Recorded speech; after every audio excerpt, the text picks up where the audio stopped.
Hello dear students, class 10 social science sample paper 2023 के question number 30 के और वाले सॉल्यूशन में हम पहुंच चुके हैं। अगर आपने इससे प्रीवियस वीडियो अभी तक नहीं देखा तो कंप्लीट प्लेलिस्ट का लिंक मिलेगा आपको डिस्क्रिप्शन में। एक बार डिस्क्रिप्शन आप जरूर चेक कर लोगे। क्वेश्चन नंबर 30 क्या है, 30 के और का क्वेश्चन क्या है कि highlight the role of Otto von Bismarck in making of Germany. जो जर्मनी का यूनिफिकेशन था उसमें ऑटो वन बिस्मार्क के जो रोल थे उसके बारे में सिंपली आपको हाईलाइट करना है। तो बहुत ही इंपॉर्टेंस रोल हमें देखने को वहां पे मिलता है। ठीक है, तो आप सिंपली क्या लिखोगे इसका आंसर। अगेन ये 3 मार्क्स कैरी करता है, 3 पॉइंट मिनिमम आपको लिखने ही लिखने हैं। ठीक है, तो सिंपली क्या लिखोगे, the role of Otto von Bismarck in the making of Germany are as following. Number 1 point में क्या लिखोगे, the military combined forces were supported by the large land owners, है ना, लार्ज लैंड ऑनर्स। और उन land owners को क्या बोला जाता था, दैट इज जंकर्स, है ना, जंकर्स बोला जाता था। Of Prussia represent liberal attempts of the national building from that point. ठीक है, यानी कि मिलिट्री जो था वो मिलिट्रीज का जो कंबाइंड फोर्सेस था उसको सपोर्ट किसको मिलता था, सपोर्ट मिलता था उसको लार्ज लैंड ऑनर से। ठीक है,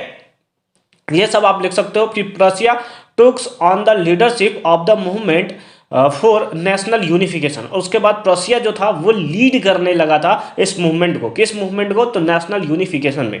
अब यहाँ पे एंट्री होती है किसका, ऑटो वन बिस्मार्क का, क्योंकि ये सारे का सारा जो लीडिंग का करने का काम करते थे वो ऑटो वन बिस्मार्क ही करते थे। तो Otto von Bismarck the country chief minister was the architect of this process. ठीक है, which was carried out with the aid of the Prussia army and the bureaucracy. तो ये सारे के सारे पॉइंट्स में आप लिख सकते हो।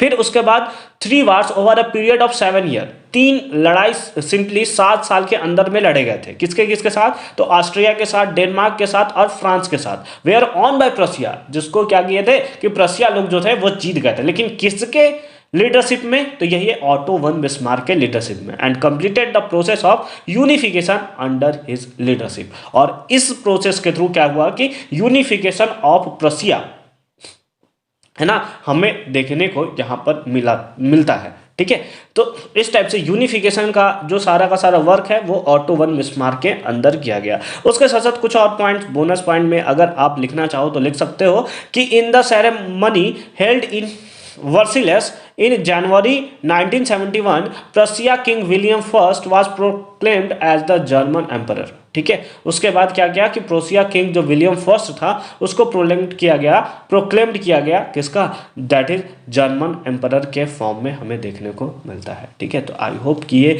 कॉन्सेप्ट आपको अच्छे तरीके से समझ में आएगा। तो इस टाइप से आप पॉइंट टू पॉइंट सारे के सारे आंसर को लिख सकते हो। मिलते हैं आपसे अगली वीडियो में क्वेश्चन नंबर 31 के सॉल्यूशन के साथ। कंप्लीट प्लेलिस्ट का लिंक मिलेगा आपको डिस्क्रिप्शन में, तो एक बार डिस्क्रिप्शन आप जरूर चेक कर लोगे।